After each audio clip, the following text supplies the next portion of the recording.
નમસ્કાર મિત્રો, તમે આજકાલ જાણતા હશો, જોતા હશો કે રિસન્ટલી જે એડવોકેટ્સ ઉપર અટેકના જે કિસ્સાઓ છે એ વધી રહ્યા છે.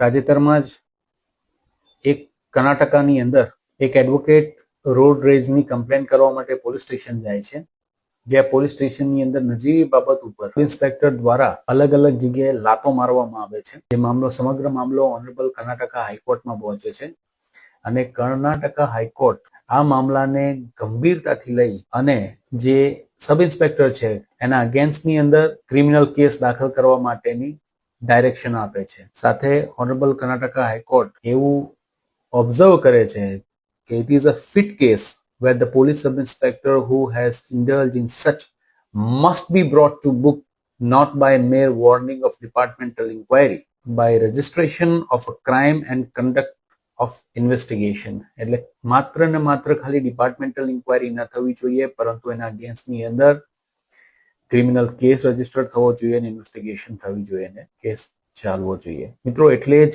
અત્યાર એડવોકેટ પ્રોટેક્શન બિલની તાતી જરૂરિયાત છે. તો જે પણ એડવોકેટ મિત્રો એડવોકેટ પ્રોટેક્શન બિલને સપોર્ટ કરે છે એ આ રીલ્સને વધુમાં વધુ શેર કરે, જેથી કરીને સરકાર સુધી આપણો અવાજ પહોંચે.